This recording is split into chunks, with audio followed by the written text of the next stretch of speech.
Hi, everyone. Welcome to the wrestler Oh review. wow. I was just body shaming Dylan Gott on purpose. It was Thank you very intentional and he much. deserved it. Ladies and gentlemen, this is the last wrestler review. Wait a Ever. minute. No, We're it's not. ending. Yep, we're ending it. Goodbye. Dylan is finally getting canceled, not for anything Yeah. sexual or abusive, but just because that mustache makes him look too much like Mr. Weatherby from the Archie comics, even though Mr. Weatherby did not have a mustache. That's why it's so confusing. That's right. So I am Dylan Weatherby, and that's John Fastings. John, do you want What's to tell up? people why you weren't here last week? I had COVID-19. I got COVID-19 on a fucking Fucking airplane. dirty. What a dirty boy. Escaping the United Kingdom, Mm. got COVID, tested positive, and because of the CDC, I got out of quarantine um, days before I even knew about it because they changed those rules on my day 8 or 7 It's or so 8, funny that they and like they were, and I was can't like, just "Are be you like, guys, we joking?" don't really know what's going on because that would cause pandemonium. So they have to sternly be like, I don't know how to. Okay, so we've gathered some information. It turns out this is, according to this sheet, bad. Here's what I So don't you like act about it accordingly. is that because because by dropping it from 5 to 10 is everyone's just like everyone who wasn't being like this fucking vaccine is fucking bullshit. We're Mm. just being very reasonable and just like, all right, well, we'll just, I think then the 10 to 5, everyone was just like, you know what? I got a fucking thing to say to you. You know what I mean? Like that's just it's like you were waiting in a really, you're a man in your 30s. You're me or Dylan. And we know what we are. We try and get along. But if you make us wait in a long line and we get to the front of that line and then you take a phone call, well then you, madam or sir, are about to Only really get a madam. fucking talking to. No, no. I've Only not madam. I only no no. speak strongly to women. Oh, is that true? Yeah. It's interesting because you started off, you were like, Oh, I no only speak. context wrestler review also has the video. So it's a guy in a mustache going, I Oh only yeah. speak strongly to women. What's nice about our podcast is any other podcast, if you see the people doing the podcast, you're always a little disappointed. You see ours and you're like, that's exactly the type of white people I thought were involved in this. Now you're just like, wait a minute, they have books? Yeah, Cool. I assume those books are just hollowed out and filled with candy. That's right. Well, I have all these I have all these books with M&Ms inside. Exactly. Where do you keep your Starburst? In the fridge. In the fridge where anyone can find it? You don't understand the value of what's created from a rainbow, sir. Oh, buddy, Sir, there's they're clearly from two a types of rainbow. podcasts. There's people where they have a studio and they backlog them all in one day and they're like fucking telling it like it is. Or there's people like us where it's like, we'll do it wherever we are, and yeah, here's the fucking show, dipshit. Here's what I like about podcasting. In the people that are really big into podcasting now, who are big podcasters, are all the people that in comedy when podcasting started 11 years ago were like, what's this radio on the internet? I don't need to listen to that because I don't suck penises because I'm not a homosexual fucking loser. Like that's exactly. And then the same people are now like, you got to do the podcast because it's where speech is truly free. Also, by the way, I was thinking about this because I was in England for a bunch of time, and when you're in England, Mm. you just butt up against a bunch of fucking losers who are just talking about fucking free speech all the time. Except In a our way where you're listeners. like, our listeners are fine. I'm talking about the people that are like, I'm being held back all the time. And it's like, what are you Mm. talking about? No, you're Mm. not. You're not good at this as a job, and you're still able to do it as a job. Yeah. If I ever hear anyone being like, let me talk about how we need to get comedy back to how it used to be. When Dylan and I started comedy many years ago, you weren't allowed to swear. I used to get in trouble for wearing a t shirt as a stand up comedian. I've Yeah. more than I once got forgot about told, that. you're too young to do a weekend at a comedy club Mm-hmm. because people in their 30s can't speak to someone in their 20s. Also, I remember I didn't confidently reference the internet on stage until 2011 because I wasn't No. confident you could do it in small town. Yeah, when we started comedy, and also it was like either don't swear or just describe sexual assault, and that's the punchline. Oh, do you understand that most of it wasn't until the year 2013 where I could say, all right, I've gone a calendar year without hearing a comedian use because he's a gay guy as a punchline. Like, it took, and Because by the he's way, gay. that's the tone and inflection. It's just well because he's different than me and therefore funny and wrong. And then he showed up and gay. Boo. Boo. Yeah. And then Oh, you booed him. insanity. Do you have any problem with your mental acumen? Well, guess what, my friend? You are being mocked by someone with gelled hair. You are being Oh, mocked my by someone friend. with a The first piece of advice I ever got in comedy, and now this man no longer does comedy, clearly, from what I'm about to tell you, and no, you don't know his name. No one does. But he was like, if you ever get into trouble on stage, just say retarded. People love it. Oh no. Here's the problem And I was with like, and then I Canadian would watch comedy. him on stage, and That's I was like, why didn't you use it, man? How come you're bombing all this time? You could have just been like, that's retarded. four different guys. That's four different guys that could be. I'm Yeah. now just before we get into Jerry McDevitt. Welcome everyone to the rest of the review. We're talking about Jerry McDevitt here on New Year's Eve. A nice reprieve back to the year of Vince McMahon, which as I was reading the Jerry McDevitt information, by the way, have no memory of any episode. I realized this. I was like, I have blocked out that full year. I don't know anything about that man. Somehow, I It's know so less. funny, like Jerry McDevitt's Also, like a put the hitman for the name, mob that does put the charity work. name of that comedian in the private chat. I can't let it go. I need to know who it was. I mean, there's no way. His name is Jonathan Price. Oh, amazing. He did. He was at Humber College, and then he stopped doing comedy because. Oh yeah, here's something that we've not made fun of Dylan for. Dylan's degree is in stand-up it's comedy. a certificate, and it's in all of comedy. So if you ask me to clown right now, I will give you a route. You'll both cry and laugh. Dylan, for our Patreon viewers, can you please give us some clown on the video? So firstly, what you have to That's do not a is clown? you have to close your eyes, John.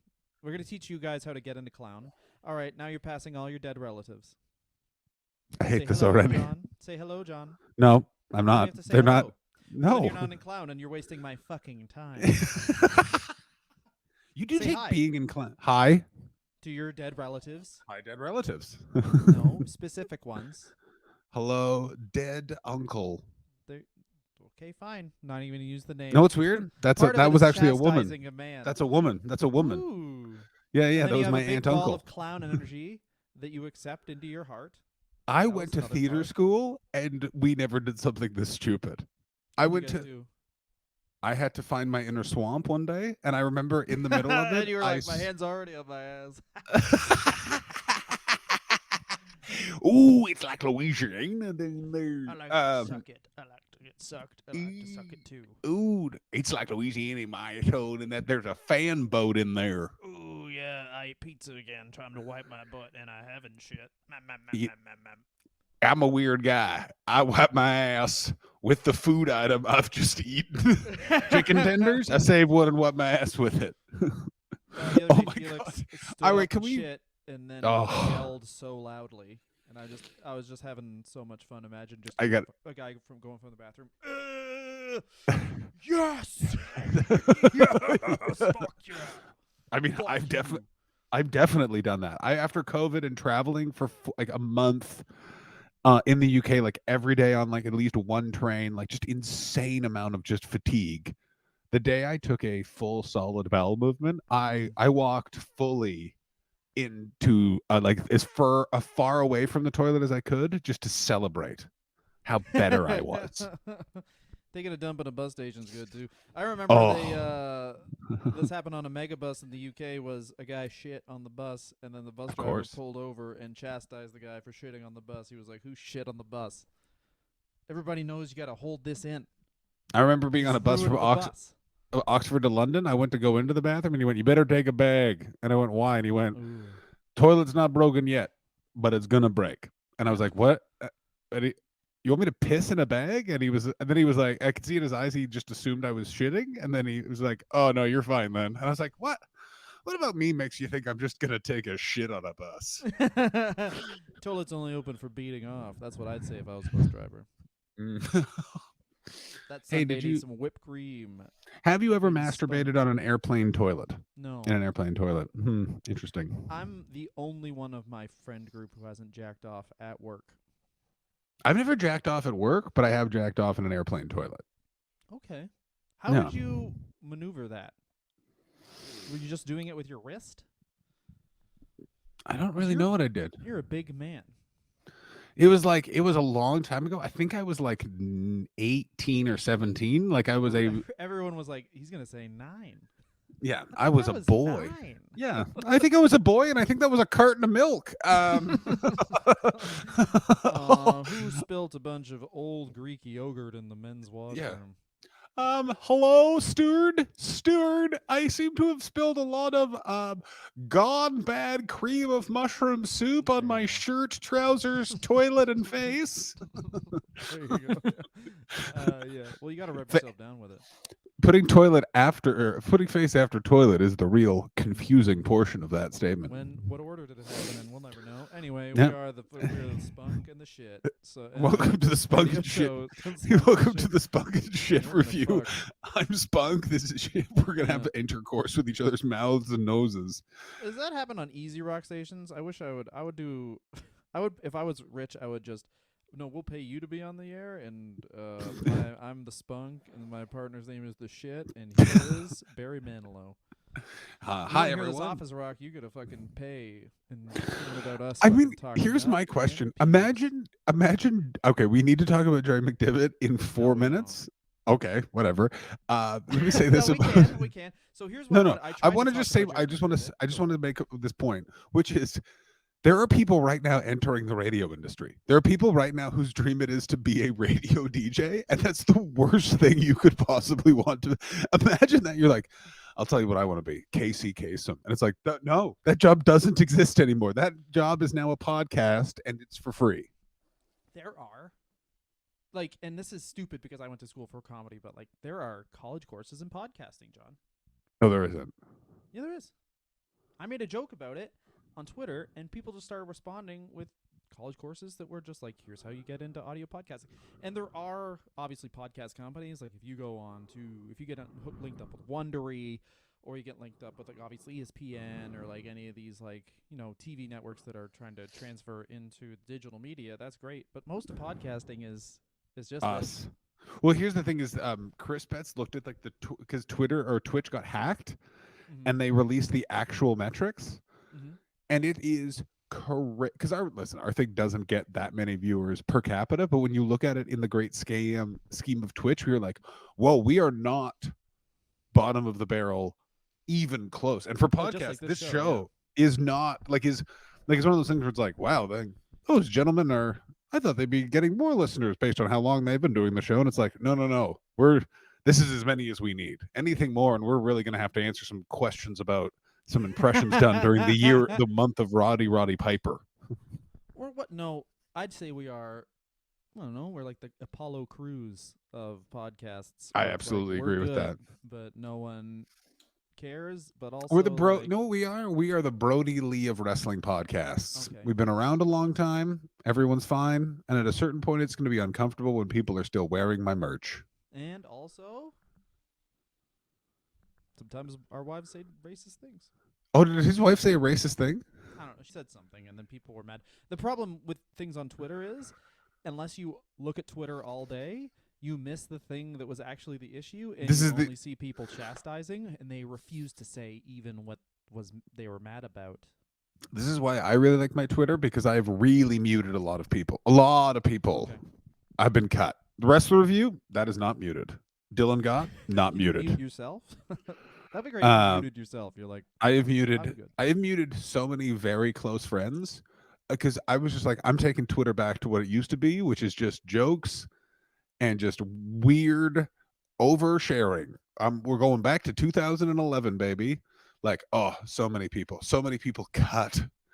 Yeah, couple of friends got cut for the amount of. Join LiveJournal again, and we're gonna write long, emotional. Oh my God, I got news for you. My LiveJournal is still up, and it is horrendous. Oh, you have a LiveJournal. Oh, of course I do, and I was very emotional. I was an emo boy. Under my full name and tweet it out.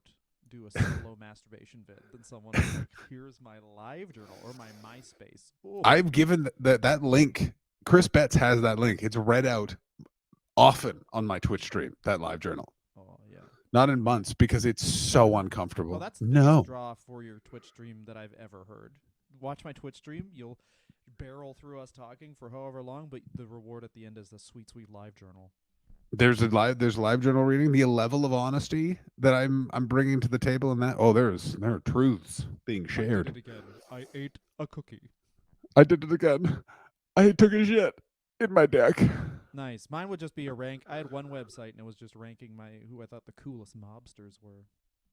No, you didn't. No, I you did didn't. Carlo Where's Gambino, and every single page played the Godfather theme? no MC Ren and Ice Cube Oh, and whatever song, and but I didn't know how to make it just keep playing throughout the website, so there was nothing that wouldn't take 4 seconds to read on the whole site. yeah. So it would just start playing over and over again. So That's it's like I very good. guarantee that website is purgatory for someone, where it's like you just have to keep looking at this website and you keep on switching pages, so you just hear the start of the song Murder is the name. Like over and over. Anyway, murder is the name. the reason why we're talking so long is frankly because Jerry McDevitt is our Jerry's subject amazing. today. And Jerry let me say McDevitt's this: our subject. Jerry McDevitt is he's just a very competent lawyer. He's a very competent lawyer that, by the way, really doesn't like Martha Hart. Can we just jump to the heart of the matter? See, I don't think he doesn't like or likes anyone. I think that he's just like Richard Kuklinski is called the Iceman, and he killed well over 200 people. Like it's innumerable. Or amount no of one. people who- May I just say this about Richard Ooh, or no Kuklinski? Here's the fun thing about Richard Kuklinski. He's one of those guys where it's like he may have killed 200 people, or he may have killed 0 people. He may have which is uh had ice people in ice in his freezer, because that's how they found him. They found like a bunch of people in his freezer. I think it was, but it wasn't like way less. Like it was like they found 2 or 3, and then he was like, "There's also 300," and they're like, "All right, yeah." Like I mean, I'm a cop. Like I'm so looking forward to just saying these are done. yeah. Can you just say that you did these so I can go home? Yeah. And he's like, "Yeah." And he's like, If "Right, you say I see did ya." these, then I get to have dinner, Yeah, I got to eat food. not a By the sandwich. So So Jerry McDevitt is exactly what you want him to be. He has a terrible, weird haircut, like the guy who has the cult in Parks and Recreation. mm, He seems like the kind of guy that would never go into New York City, but would be in downtown Stanford, Connecticut, being like, "Why do I need to go to New York? There's an Applebee's and a Victoria's Secret both at the mall." yeah, well, the one thing about Jerry McDevitt that I really like is he's just fucking is what he is, man. He's a lawyer, and he'll do whatever for whatever money, and his Well, it's entire not law whatever for career. whatever money.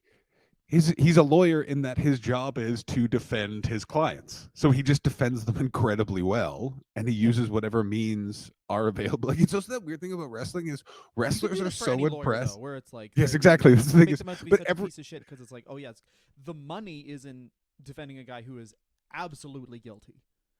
But then the next case you do, just so you're not like, wait a minute, does the guy only defend evil people? Is like, oh, pro bono, I'll do this case. yeah, Where, like he has a I'll work huge my amount ass of off. Yeah. he's one of like he has like a variety of awards for the amount of pro bono work he's done. Um Which is like a shower after you've just shot somebody, though. Like Yeah, that's it's like exactly just which cleaning basically what his he mean is body. when he murders a child, he makes sure to clean up their bedroom. Like it's just like that's not the same. That's Well, I not the think it was same. like, was it after? I want to get the timing right here, but it's after. We're gonna jump all over the place here because, like, I don't He's a want to. lawyer. Like it's also the thing where like we're not. He The never man met who Bill got a job, Watts. He and has then nothing to do with Grizzly Smith. He doesn't know who Buck Zumhofe is. Like we're not. Like I don't know, man. He was an officer in the Marines. He went oh to the yeah. University of Pittsburgh, which is how you get into Let the me ask you University of this. Okay, Pittsburgh, right? Do you let's know how okay you? let's. I assume he just showed up and started talking about Mario Lemieux, and they were like, "Do you want to be the dean?" And he's like, Well, "No, thank you. Law degree, before please. Mario Jerry Lemieux, McDevitt is my literally, man." you just have to go to the Hooters with the most people in it at the time, and then you have a size off with a manager, and if your dick's bigger than his, you get in the University of Pittsburgh. Oh, I thought that's how you became the governor of Pennsylvania. So you have to go to the That too, nearest. yeah. You Well, go he to the lost nearest that size Hooters. off. He only got into the university. Oh, you only got to the university because the oh, that's right, because the full governor size off. They also weigh your balls, and it's like, well. So, we should By start. the Wait a minute. way, just Go ahead. sidebar, side off for those you don't The know where whole thing's been sidebars, yeah. size off comes from is when me, Dylan got and Tim Renko got very drunk at the banks of the Camden Canal and watched at least one man full jack off at that Holiday Inn, and then another guy just Mm-hmm. opened his doors and sat in a chair and stared at us. Mm-hmm. But we spent the entire night just asking people as they passed us, size off. You want to have a size off? Tim being our, of course, ringer. The problem is that Yes. started very loudly asking people if they wanted a size off, including one very drunk Well, he was arty drunk. man who really didn't care for us. And Well, our the thing is, Tim also has cerebral palsy and uses a walker to get around, and doesn't drink very much because it turns his body into bad. Also, people talk to someone with cerebral palsy like they're also mentally handicapped, which Tim is highly not. So when it's the people talk to him like that, he goes, "Do you want to see my dick? I bet it's bigger than yours." And I laugh really hard. So they just think I'm his carer who's taught him to be like, tell him, ask him if you want to see your dick, and he's like, of okay, course. which I was. He's a monster. He's a monstrous man, and it's very fun. For He's got a example, my thick one. It's really oh, big. I remember Dylan when oh god, I remember when Dylan discovered that. He looked at me like he had just found gold or seen a ghost, just been like, I got some answers to some questions. As I told our friend Bobby, I was like, his fucking dong is huge, and then Bobby was like, yeah, it has to be. Can you imagine having that life with a small dick? I was like, anyway, Speaking of which, by the way, our friend Bobby, okay. literally a father now. That man, literally a father. Everyone who is the craziest people always create life, because that's what you gotta do. Here's You gotta have big loads. I'm so happy he's a father. I will say this right now: it's basically 2021 is either people got divorced, got COVID, or had kids. That's the holy trinity of 2021, baby. Oh, and I was honestly knowing about Jerry McDevitt, to do the biggest fucking segue ever. Knowing Jerry McDevitt was in the Marines made everything make so much more sense, because it's like the first case he does with WWE is Neidhart. The Yeah, first Jim. case So, was with and for the Neidhart by on the that way, the plane. Yeah, yeah, so it's Jim Neidhart. which he fucking knocked out of the park. Yeah, which is good because Jim Neidhart knocked a steward out of the fucking plane. Yeah, so he knocks a dude out on the plane, killing him, and Jerry McDevitt not only gets Neidhart off, but gets a settlement from the airline. Yeah. Gets like By the way, 200 G's from the airline, which made Vince McMahon full hard. yeah, Vince McMahon then immediately tried to just buy an airplane because Vince McMahon does not understand how the law works. And buy me an airplane. He just wanted I'm gonna drive it into a TWA airplane, and then I'm gonna get all the money. Here's what we're gonna do. We're gonna get 3 airplanes. We're gonna fly 2 of them into the World Trade Center, 1 into the Pentagon, and then we'll sue the federal government, Jerry. We'll sue them. But Here's what we'll do. I really want to kill Osama bin Laden. How do we do it, Jerry? Jerry, it's me, Vince. He was very rude to me at the Gaddafi's Christmas party. How much do you think Vince McMahon was talked down from 1990, especially making a character that was just steward who gets knocked out all the time? I guarantee he's still pitching that.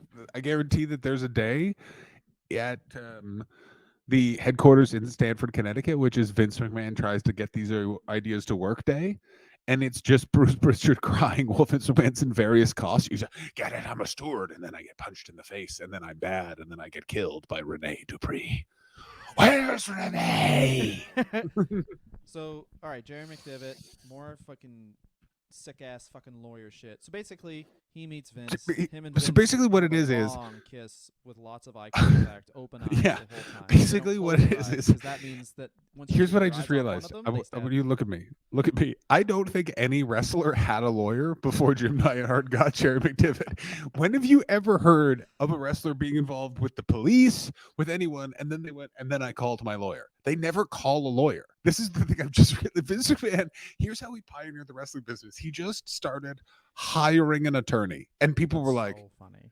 "This man is a revolutionary." Because what did he do with Snuka? Basically, he was like, "Yeah, they'll fucking kill people." Yeah, I think he just brought some money. He was just like, how about this, pal? What a maneuver. I just leave this money here. What a maneuver. It's a maneuver. Because it was in the Vince McMahon year. We're really fucking bimbos over here. But if anyone can remind us what we said on that episode, that'd be dope. Yeah. But basically, No it's like, context for one of them was review. basically like, oh, did you think that killing the revelation that one of my wrestlers is a mean, dangerous person is going to hurt my business? Because it won't. That's basically what he said. And then they never pursued the Snuka case because they were like, it's kind of like you said, it's open and shut case, Johnson, about the fucking cops. But I mean, Yeah. McDevitt does, he changes the legit law. Oh yeah, and that's the other thing. So basically, He changes it. Not only that, he changed the legit law. Hulk Hogan plays a part in changing the law of how the federal government of the United States can compel witnesses to testify in a federal case. Do you understand how much of an impact that is? Hulk Hogan has changed so much law and affected so many parts and facets of the American like body politic. If you understand that, like, when referencing privacy and libel laws in the United States, lawyers will have to go see Hogan v. Gawker for an understand. That's Like, crazy. and then another lawyer has to go, is that the, and then the first lawyer has to go, the case that involved his giant penis, him taking a phone call from his son and the N word? You betcha, pal. Yeah, but Like, they're do you also gonna have to understand? do this first. Yeah. Yeah. Balea versus Gawker. Yeah, exactly. Yeah. I choose to believe that he went, brother, we're gonna have to make it Hulkamania versus Gawker. Hulkamania beat WCW. They beat the NWO. They destroyed the AOL merger. They fucking. This is crazy. Hulkamania did run wild. Do you ever? How often do you think that Terry Bollea is still just like, I told him, dude, they better watch out, dude, because Hulkamania will run wild. I think Hulk Hogan sneaks into every single wrestler's funeral, and as no matter what he has to do, catering, whatever. Are you Hulk? You're right here. No, I'm not. I'm nobody, dude. And then when they just as they're lowering the body into the ground, he pins them and goes 1, 2, 3. Hulk's got another one, brother. and then he runs away. Yeah, he just Or whistled. Brutus Beefcake piggybacks him.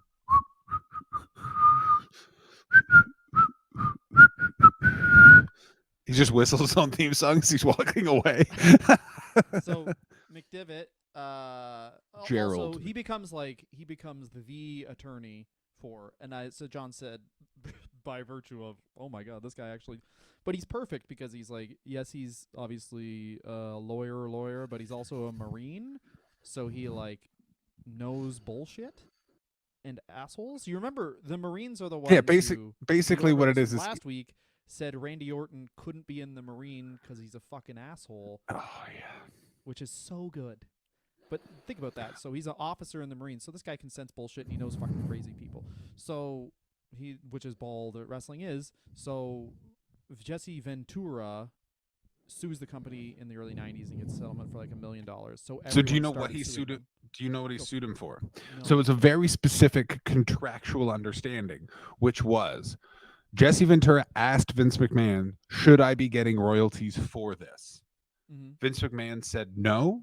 Mm-hmm. Then Hulk Hogan and a bunch of other wrestlers were getting royalties, like very big high-level wrestlers were getting Coliseum video royalties. Okay. Jesse Ventura sued, and because the precedent had been set that they could get that money, it was under the question of Jesse Ventura asking that question to Vince McMahon.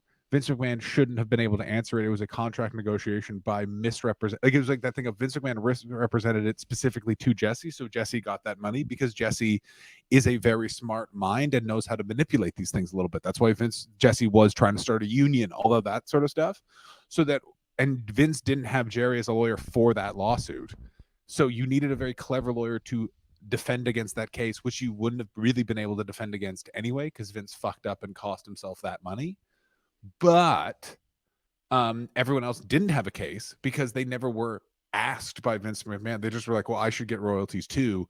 That doesn't exist. So Jerry McDevitt then becomes a hero and defends Vince from all these other cases. So it's this weird thing of like, yes, Jerry McDevitt's a good lawyer, but also he got the cases that look good. Like what's interesting is you don't hear about all the cases they've definitely lost, or Jerry's not involved. Like he wasn't involved in the World Wrestling, the WW, the World Wrestling, the World Wildlife Fund versus the World Wrestling Federation, which he was pissed because he wasn't able to be in that case because it was tried in England, and you can only have an English lawyer in England. Yeah, so it was one of those things, but it's very interesting. I'm sure he's lost other cases, but like the Martha Hart one, he really defends and is like, "Oh, it was a bit of a miscarriage." Like he's a fascinating guy. Well, he's a great lawyer and doesn't like his record being tarnished by a widow winning. Yeah, he doesn't like someone who's in the right winning. But this is the weird thing about Martha Hart. You know what? We should take a quick break and then we'll be back talking more about Jerry McDevitt, even though we just started talking about Jerry McDevitt. Objection. Sustained. Welcome back, everyone, to the Wrestler Nice. Review. My name is Dylan Gott. That's John Hastings. I'm Dr. I Piss. I'm Bill Shit. Yeah, there you go. So Bill shit. Let's talk about fucking Jerry McDick. Oh. Okay, so here's basically the long and the short of it with Jerry McDevitt. Is Jerry McDevitt is just a very competent businessman, and he has discovered wrestling. And here's the thing with wrestling is if you are just a good, you're just good at whatever your job is in the real world, and you come into wrestling, you are the greatest at that job ever because Yeah. no one in wrestling is actually like Jim Cornette is considered like the great organizational mind of the territories, and that's only because he would just write stuff down.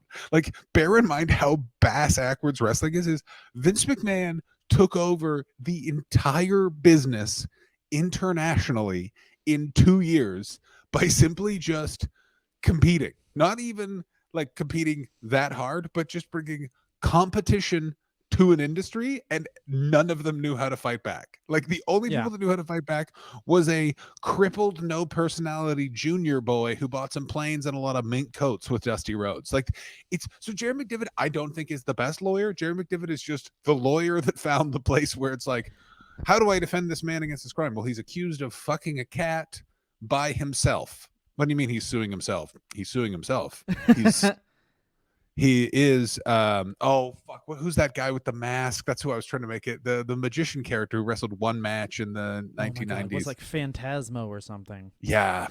Damien Demento is who I wanted you it go. to be. He is from the darkest reaches of your mind. Damien Demento, still a sick name, but also he's not. Jerry McDevitt isn't going up against wrestler lawyers. It's not like he's going up against Clarence Yes. Mason. Yes, he is going up against wrestler lawyers because of that entire CT. Brian fucking- Knobs is going to represent himself. How I haven't been nasty-ized by a woman in a while, and I'm suing you because you won't let women suck me off. What? And representing the defense is a man going by the name Virgil. Thank you, Your Honor. I'd like to let everyone know this table I'm stood in front of is for sale. And he just has a lot of stories about Vince being like, some lawyer was like, "Oh, tell the truth on the stand," when he was being, what do you call that? Hot? Giving his Being a hot deposition boy? before a case when Ricky the Dragon Steamboat tried to sue for basically the same thing Jesse Yeah. Ventura did, and Vince McMahon was like, "Oh, what did your wife say about the deposition?" And Vince McMahon was like, "He said that you look like a ferret," which is so funny because it's like McDevitt tells that story like it's like, oh, he's a real hoot to work with, but the way that comes off is just he kind of sounds like a teenage girl. It's like, oh, my wife, she said you're a loser. Yeah, my wife said she's a Sorry. loser. It's I like, had to that's swear on interesting. the Bible, I'd tell the truth, and the truth Yeah. is you're a loser, bitch. Guess what? Fetch is never going to happen. You've been McMahon. Stop trying to make ferret happen, man. Here's what it also comes down to: is Jerry McDevitt's Vince McMahon's only friend. Well, he's the only guy you can trust because he needs him. They need each other, and that's something Vince McMahon hasn't really ever had. Also, they're the same age, which I think does help things a long time. Not the same age, Yeah. but like in the same age group. We should go get through these cases super quick. Well, not super quick, well fun, but 91, Yeah, of course, the steroid trial, Jerry Oh McDevitt. yeah, Like Jerry McDevitt once and that a bunch of happens- absolute chicanery. It Oh, is buddy. still crazy. Okay, so I have a friend who is a lawyer, and I asked some questions Oh. about. So Jerry McDevitt really touts the fact that he beat the federal government in a criminal case Mhm. because their record of winning is about 95%. The problem with that stat is it's actually incredibly skewed because the vast majority of federal cases settle. Of course. So it looks like they win a lot more than they do because they settle so much. That's a victory for them because the other person, I am guilty, is saying it so they get a deal. Only a man who went bankrupt 9 times or whatever. How many times did he go bankrupt, Vince McMahon, before WWF? He went bankrupt I like didn't even- 3 times in the I think 70s. 3. Like it's And then also, Reagan like, made all those laws, and Vince McMahon jumped for joy and was like, I'm going to get 9 loans. Hey, I'm going to try and start a space league. What happens there? I don't fucking know. They give me free money, mean, these dumb motherfuckers. You know what's crazier is that what his actual idea was, I'm going to start a bodybuilding league while under investigation for steroids. Ladies and gentlemen, welcome to, like, I want to know what Jerry McDevitt thought that day.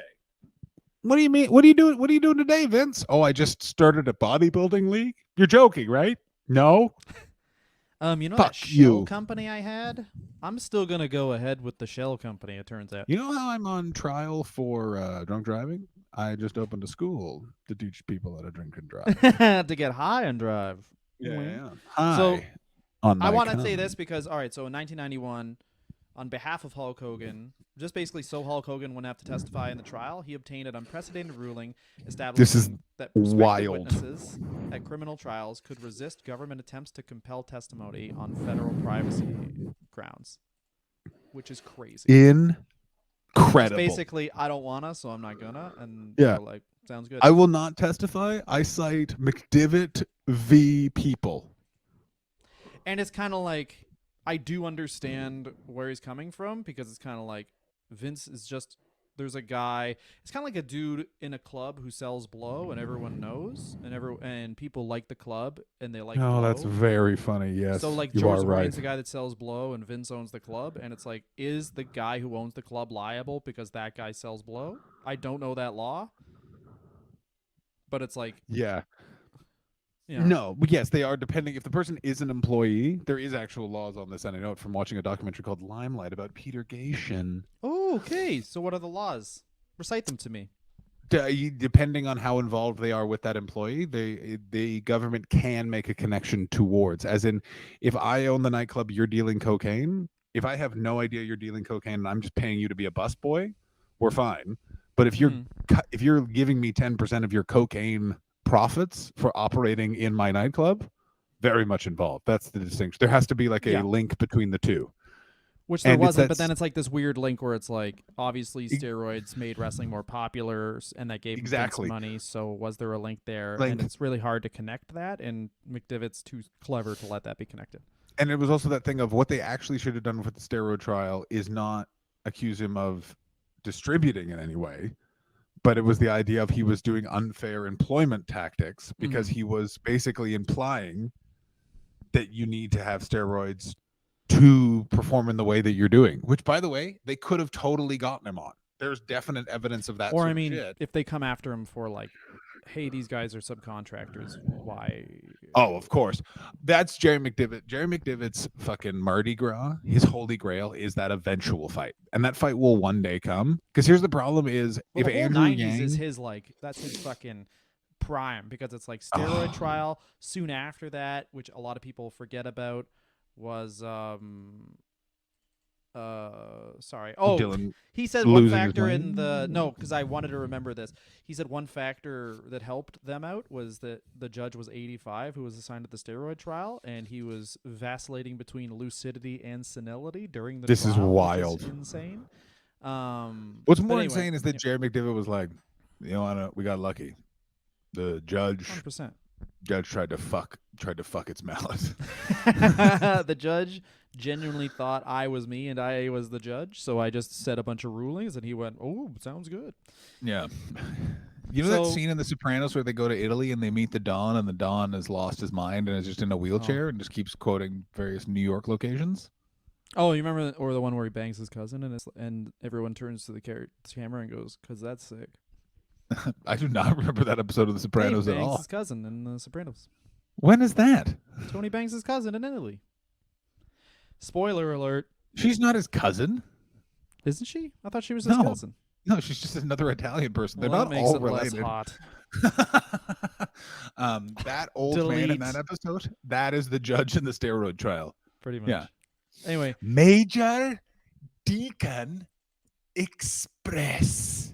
Has anyone ever said why they did the fake Diesel and fake Razor actually? Like, because I could totally believe Jerry McDevitt was like... They have. What it was apparently, and this has been conveyed from Jim Ross and Jim Cornette both back this up, which is basically Vince McMahon was very angry that Scott Hall and Kevin Nash left and wouldn't let it go, and then just called them and was like, Razor and Diesel be at the Royal Rumble. And they were like, what's that now? And they were like, I own those characters. They will be there.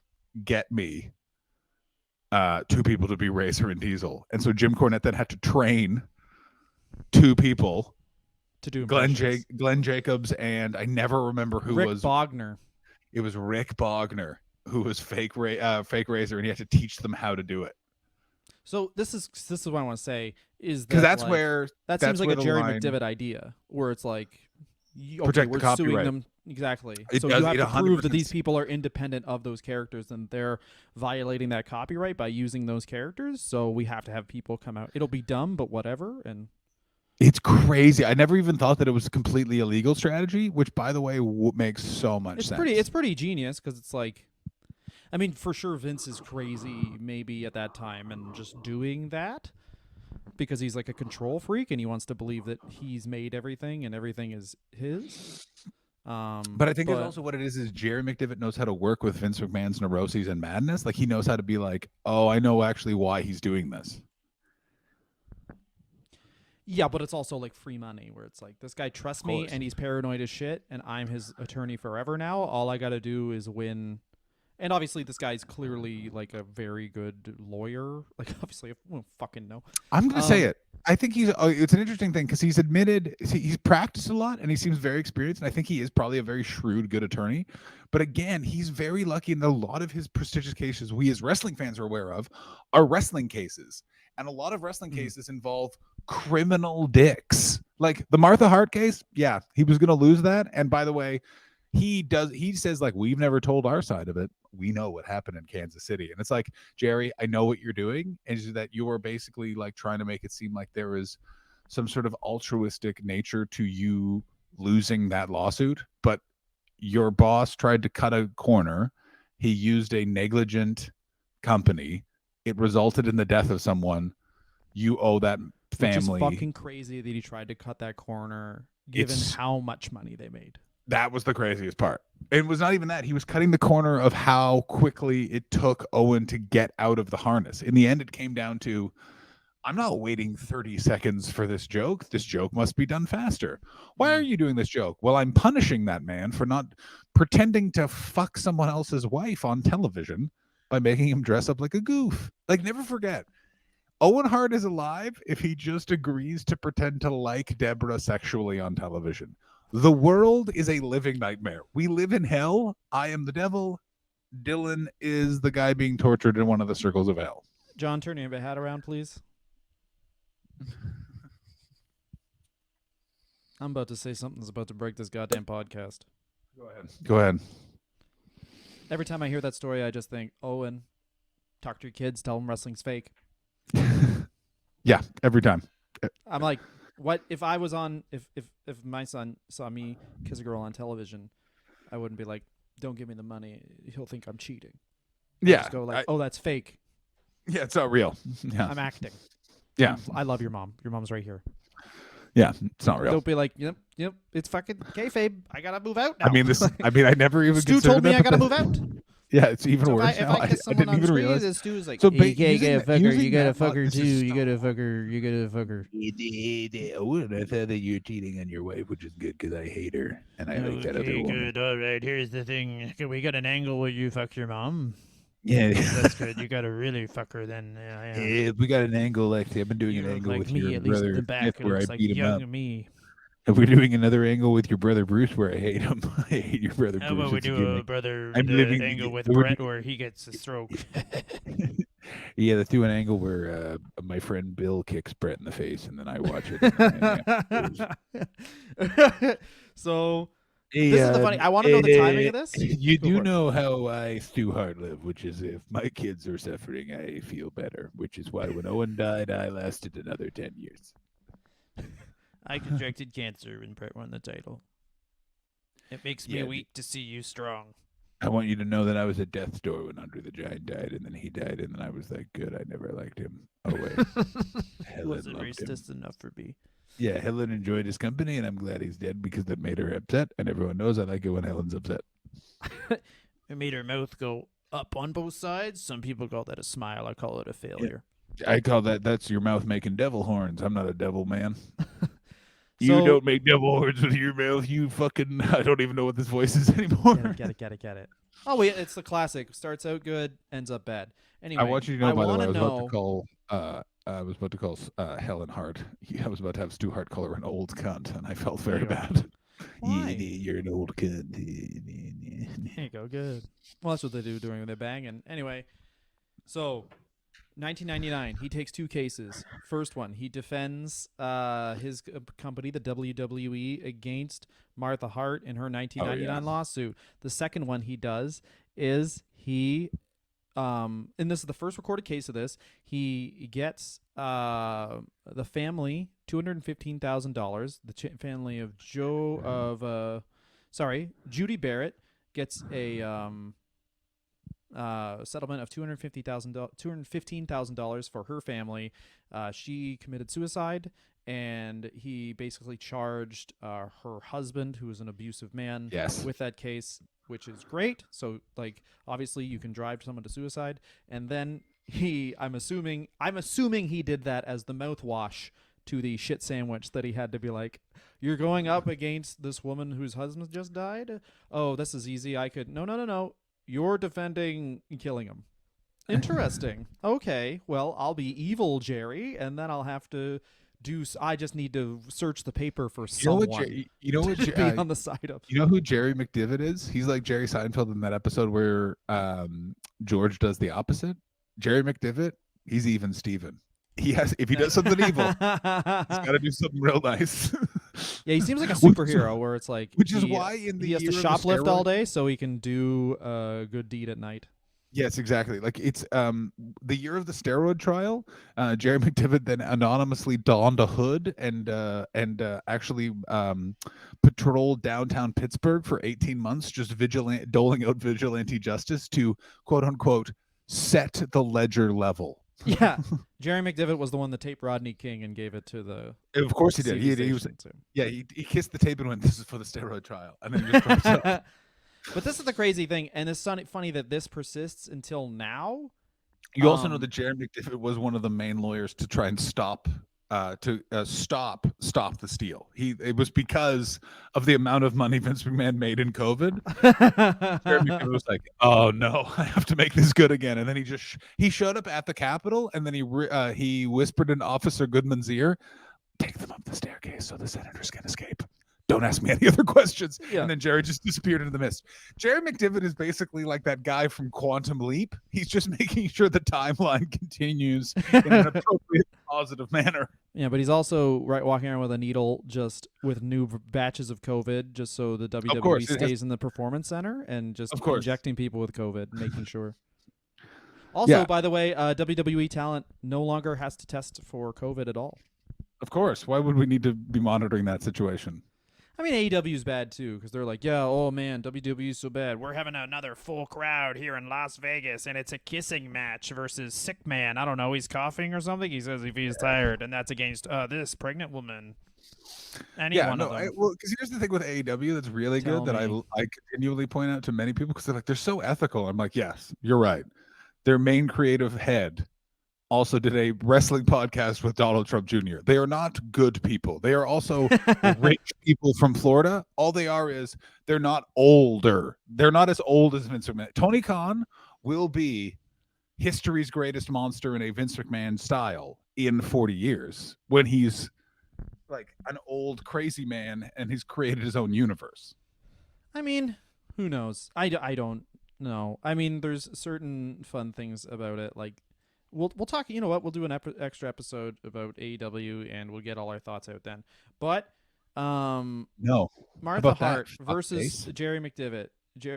Martha certainly gives Jerry his flowers, and Jerry's whole line is that Martha never liked what Owen did for a living, being a wrestler, and hates. That doesn't matter.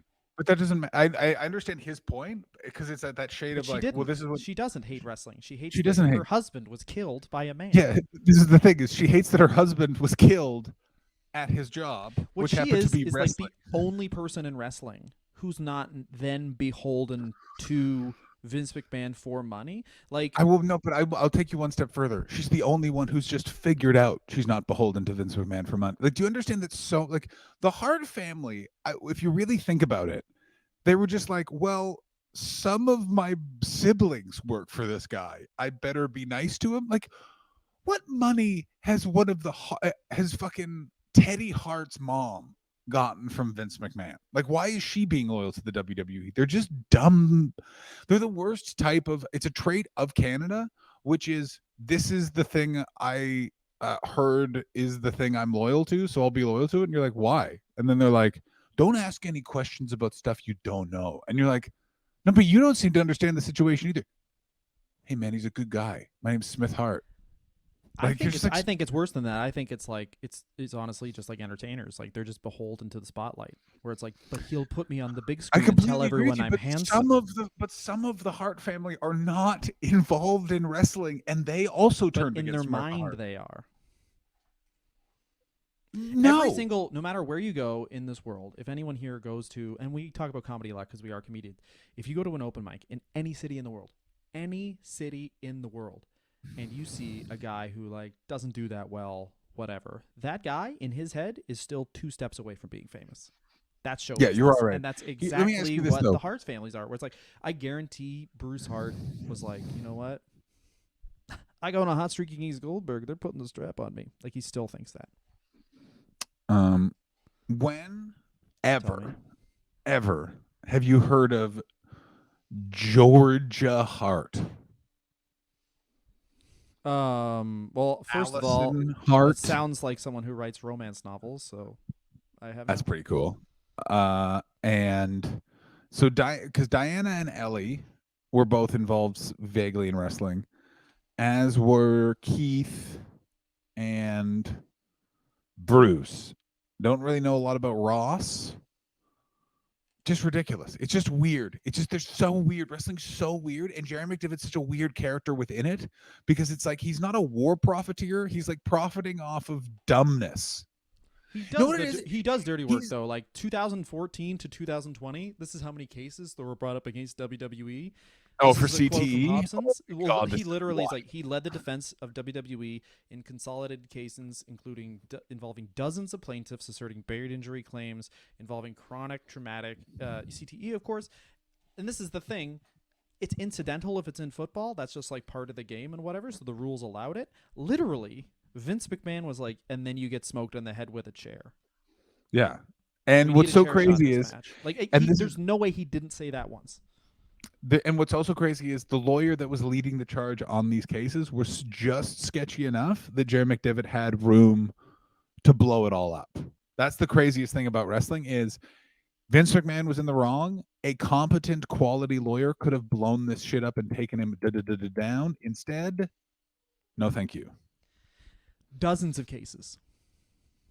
Dozens. And this is when Daniel Bryan gets he gets fired for the choking because they just like are like, all right, nothing. Oh yeah, but what's so weird about the fired for the choking thing is that like they brought him right back. Like it's this weird. This was also one of the weird schizophrenic times because they were trying to like sort of adjust. Because this is when they were occasionally letting people appear at Dragon Force, so they couldn't say that it was a monopoly. Like it was very much. It's sort of a time similar to now, where it's like, what's going on behind the scenes that's driving this decision, as opposed to then when it was like, oh well, we're trying to avoid these lawsuits, and now it's like, well, I'm trying to sell the company for a few $1 billion for no reason. Oh yeah, and just in case you thought it was only Vince McMahon that that was a rich guy that he defended in nefarious cases, he also, Jerry McDevitt, defended Mr. Dick Morris, who is a former advisor of President Clinton. I'm assuming that case was Jeffrey Epstein suing him because Dick Morris was creepy. I think Dick Morris is. Dick Morris probably like found he was creeping out Epstein or something. Like he just beyond evil. Yeah, so Dick Morris was the guy that was like run as a Democrat but act like a Republican. Oh, sweet.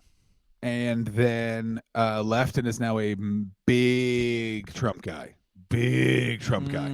Yeah. Dick Morris also was the advisor who was brought back into the White House when the Monica Lewinsky scandal happened, and he was the architect of that entire defense. Yeah. Call her a fat. Call her a slut. Call her a fat Just slut. Lay Dick up, Morris lay is. up. I wish I had to look up the name. By the way, what a time, because I went on a big out of a deep dive learning about that scandal. It was so fascinating. It's where Ann Coulter came from, Dylan. That's where Ann Coulter came from. Really? Yeah, the more you know. No, I just listened to a thing on Clinton after the L.A. riots when he was running for Ooh. president, where he was like, he basically went into an area in L.A. He's like, "Don't worry, I'm not going to help any of these guys rebuild their city," and then just high five Republicans, and that's people credit him with getting the presidency. It's so. This is a sidebar from a Don't sidebar, worry, but they mean nothing to me too. Fuck you, fuck you. I live. This is why LA is such a weird place to live. Is because I live in Koreatown. I live where they burned down most of that neighborhood.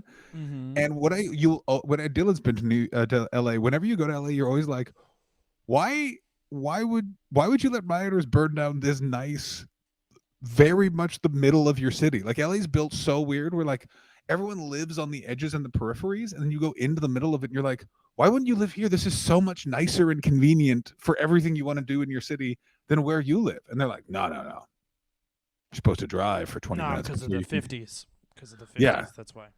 I like to drive 25 minutes if I want to buy a bag of chips, as opposed to me, where you literally walk up my door and there are two people in a building that should not be a restaurant making doublings that are truly spectacular. Dylan's eating them. Dylan liked them.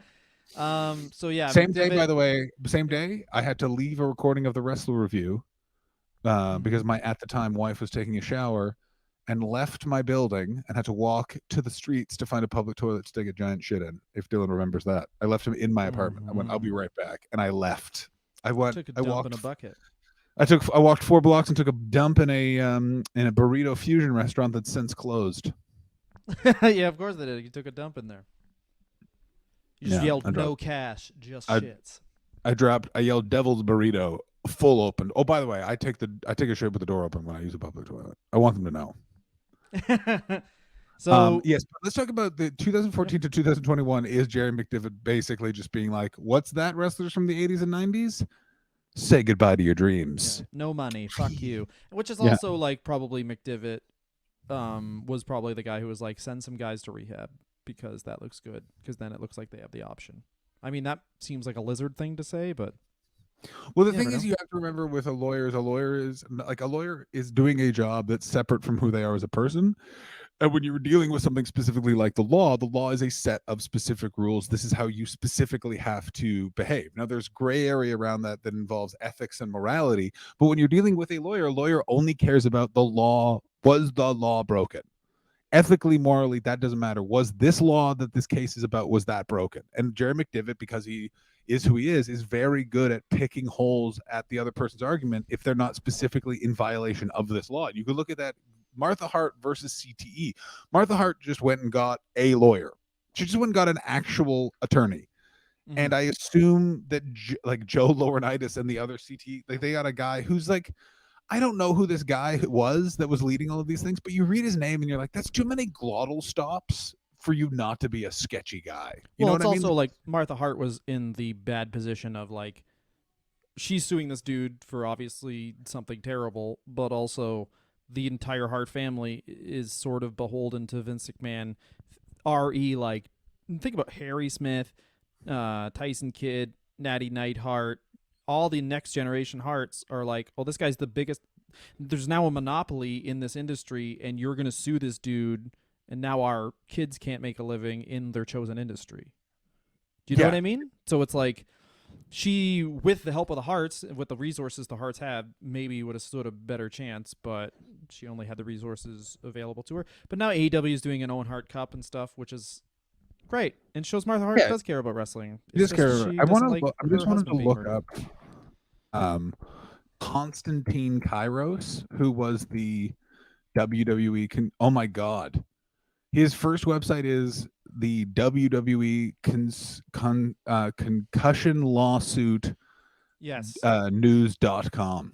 So he basically, this is of course according to McDevitt, who is so funny because in interviews he's a good guy, but then as soon as you get him talking about cases, I got news for you. Konstantin Kairos, do not trust this man. This guy's a fucking sketchy guy. I was right. I was right not to trust him.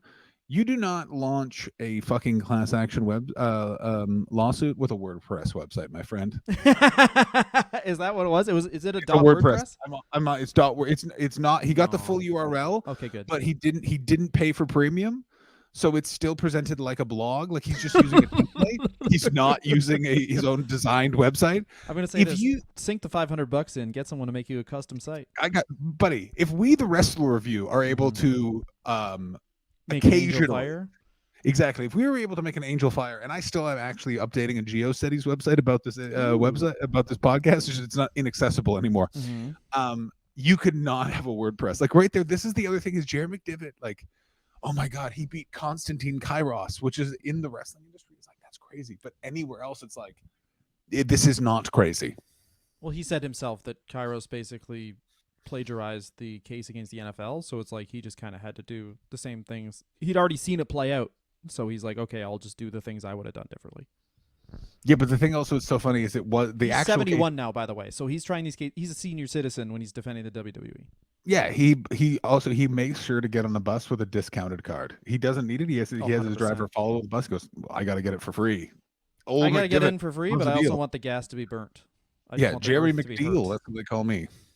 I gotta say this. I really like Jerry McDevitt because he's just a person doing his job, and that never exists in wrestling. In wrestling, it's always like, I want it to be clear.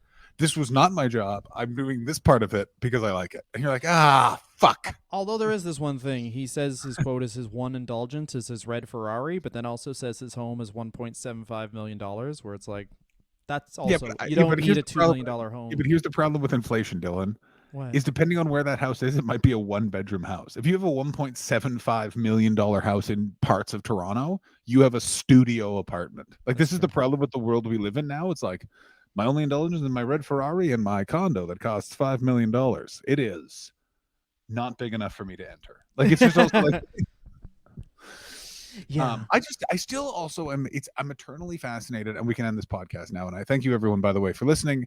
Very happy New Year. Thank you for continuing to support this show. It's a really fun way for me and Dylan to force ourselves to continue to be friends and also say very mean things about each other on the internet. No. Can I just say your nails look very nice? And for that fun things like being able to see Dylan's nails, head on over to the Patreon. Oh, I cut myself a bunch, but whatever. Are you preparing a Christmas meal for your wife and child? No, I just stuck my hand in the dishwasher too fast. Wait a minute. Anything good? You got a dishwasher now? Yeah, buddy. Big dishwasher. Whoa.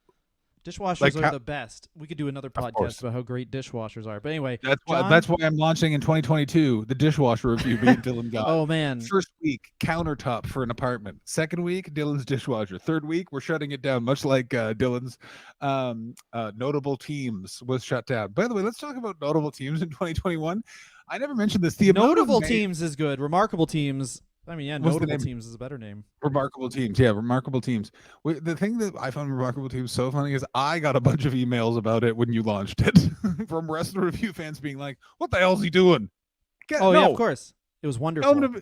Tell him to only talk about wrestling. And I was like, guys, I'm not going to do that. But that's a lockdown fun thing. I mean, who knows? Maybe I'll pitch it to some other podcast networks and they'll be like, why are you swearing so much? And I'll be like, I like it. No one cares this much about Brett Roethlisberger. Well, I remember someone being like, a lot of people emailed me and be like, I know I really enjoyed the show. I know some of the potty humor I didn't enjoy, but I guess, and I was like, I was thinking the whole time that show was on, I'm like, man, I'm being so straight-laced talking about this, but some people like, this is disgusting. But here's the problem is it's coming from this show. It's literally like, it's like, well, I've been sleeping in a toilet for 5 years and now I sleep in the closet. There's no shit in the closet. Yeah, what an improvement. I would just like to also say this, ladies and gentlemen, fuck all of you. You're all pieces of shit. Yeah, there you go. Here's the best part about Jerry McDevitt. He's just he's a man who continues to live. Here's the worst part. He's helped Vince McMahon do a lot of evil shit. But if it wasn't Jerry McDevitt, it would have been someone else. Yeah, he's a lawyer. Yeah. This is why people hate lawyers, because he's a fucking gun for hire. Yeah, but it's also the thing of what you need to understand, and I know that I'm not trying to defend lawyers. I'm just trying to say this is like, it's just their job. Like, you know what I mean? Like, hate Vince McMahon, don't hate Jerry McDevitt, because Jerry McDevitt, like, I'd rather defend a woman who was talked into suicide by her shitty cop husband. but that doesn't pay for red Ferraris, so I better go defend Vince McMahon, who is being sued by a woman he beat up because she was like, carbs are okay. And what the fuck did you just say? As Jerry McDevitt said, don't hate the play, hate the game. You know what's crazy? He Jerry said that. McDevitt, he claims to have invented that phrase, Mhm. and he claims to have invented it in 2010. Yeah. He's also the first guy to say winning last year. Yeah. He Jerry McDevitt owns the copyright to the phrase "winner, winner, chicken dinner." Can Mhm. we talk about how if anyone, the Charlie Sheen's? When are we doing a Charlie Sheen episode? Is he involved tertiarily in wrestling? We could just do wrestler review of Patreons that aren't wrestlers. Why not? Who cares? We all die. Can we do a Charlie Sheen review? If anyone, I mean, well, yeah, sure. Why not? All Who right. cares? Well, check out the Patreon. We'll be doing He a was probably Charlie Sheen on review. wrestling at one point. I bet you he wasn't. We could do Kevin Federline. We can definitely He's do a Kevin drug Federline. addict that needed money. That's wrestling's sweet spot. Yeah, but here's the problem with this is the best part about Charlie Sheen. He was the only drug addict that didn't need a lot of money. Like he already had a lot of money. Oh yeah, he's a famous father and brother. Anyway, John, talk about things that you are doing, and then I'll do the same, and then we'll talk about wrestler review things, and then we'll pick a guy next week. Suddenly, Check out the UTS. It's 5 days a week. It's a fun podcast. It's like this show, except no wrestling, mostly cum talk. I have a bunch of albums on Spotify. Well, they won't be on Spotify for much longer. Don't support Spotify. They're fucking over. oh, did they comedians by kicking you W- off, or are they kicking gonna- all comedy off? They're gonna start kicking off like a lot of different comedy because it's heating up. Basically, guys, please use Apple Music and not Spotify for a bit. Spotify is trying to stop comedians and any other spoken word performer from getting royalties for their the writing component of any of their media. And income from streaming has really saved two people that you really enjoy and listen to talk about wrestling. These two fucking guys right here. Sirius XM Radio, subscribe to that if you want to help comedians or entertainers as a whole. And Tidal is good too. I mean, the apps are not good, but you still get all the music. It's just Spotify's just brilliant because they sunk all the money they would be paying the people who are Into in the app. end the reason, into the app and basically taking all your information and spitting it back at you, where you're like, oh, this is cool, but you don't realize that they're just selling that to advertisers to make even more money. Yeah, like Spotify can really afford to give Also, me. our show's on Spotify too, so that's good. Yeah, I tell you, it's impossible to get away from. Like, it's one of those things where it's like I got to delete it off my phone. It's like I'm giving myself until Monday to do it and move over to Apple Music because I'm just like Oh, dude, Apple Music's even worse. Use Tidal. Apple Music pays like half as much as Spotify does. What is? Yeah, but at least Apple Music has agreed to pay. That's true. All right, well, that's sad. Anyway, so go to @DylanGott for all my bullshit. I'm posting a bunch of clips on my TikTok. That's @DylanGott. Twitter, Instagram, TikTok. I have a Facebook page, but don't go on Facebook. You're not fucking trying to mobilize a group of Please moms do to take not over go the on world. Facebook. Whatever you do not go on Facebook. Yeah, don't ever, unless it's a community group to watch people fight about weird things. That's Then good. you fucking enjoy Facebook. And Wrestler Review, TikTok @Wrestler Review, on Twitter, Instagram, and TikTok as well. We're posting a bunch of clips, all that bullshit. Next week we're gonna do John, say somebody. Just the Repo Man. No. No, not just the Repo Man. Have we done Conan? No. Oh, let's do Conan. Conan. Let's do Conan next week. We'll do Conan. Thanks so much We'll be for doing- listening, okay, guys. I want to in January. Here's who I'd like to do. These are off the top of my head, but I think this is good. Okay. Conan, whoever the gobbledygooker was, I want to do that guy's career Okay. big time. Mm-hmm. The stewardess from Plane Ran from Hell. Nope, just joking. The We're liar. going. What? No. Tommy Dreamer. The liar. Have we done Tommy Dreamer? We've done Tommy Dreamer. Have we done Sandman's son that was kidnapped by Raven? No. Tyler That Fullington? would be a good one. I mean, there's a part of me that wants to do Tyler Fullington. Why don't we do Rhino? We have to have done Rhino. I don't think we've done Rhino. We definitely have done Rhino because most of the episode is you talking about that promo where he talks about how he's going to eat your face and then you're going to shit your face. Oh, fuck. Do you think so? Do we do Reich Awesome? Because he has another one. Yeah, we definitely did Mike Awesome. These were all I We remember. did not these- done Rhino. I just typed it into. Did we? Have we not done Rhino? Okay. Not done Rhino. So January. Here's the schedule thus far. Mhm. I've already forgotten who the first person is. The first person is going to be I don't know. I forgot too. Conan. It's Conan. Conan. Gobbledygooker was Hector Garcia, I believe. I thought it was. It's one of the. It's one of the Guerreros. I thought it was like Chavo Guerrero. Oh, Hector Sr. Guerrero, maybe. Oh, yeah, go for it. It's one of the Guerreros. So we're doing the Gobbledygooker. I would prefer to only cover the Gobbledygooker, no other Sure. part of his career. We can do whatever you want. And then we got, who was the person you just said after Gobbledygooker? Rhino. And then I want to do Bastion Booger. Done. I want to talk about Mabel. Have we not talked about Mabel yet? I don't think we have. Okay. Here's the other people I want to talk about. Are you ready for this? Are you fucking ready for this? Okay. We have Mike, to wrap up soon. Mike Graham. Okay. Who else Bastion is Booger, Mike Graham, and Mabel. That's a good for now. And we're going to be back. Tyler next week. Fullington. I want to do Tyler Fullington. Tyler very Fullington. Let's do badly. We're doing Tyler and Lori Fullington. Tyler and Lori Fullington. Because here's the thing. They'll talk about fucking Jerry Jarrett on Something to Wrestle With. They're not talking for an hour about Tyler Fullington. Fucking 6 hours. Yeah. You, Daddy, you're a drunk. I worship waving. Oh, it's the most heartbreaking moment in pro wrestling. Well, yeah, he is a drunk, though. And he should have for sure lost custody of his child. Yeah, Anyway, in the end, actually, yes, I'm very much on Sandman's side. Speaking of losing custody of your child, Dylan has to go to be a father, and I have to go to continue not to be a father. Ladies and gentlemen, thank you so much for supporting the Wrestler Review for this year, 2021. We will see you in 2022 for Lori and Tyler Fullington. See you in hell. only the year of Lori and Tyler Fullington. Oh, this is the first episode of 2022. So, Happy New Year. Fuck you. Enjoy your lives. Bye-bye. COVID is over. Everyone, touch dick. COVID's done. Kamala Harris is president. Joe Biden is dead.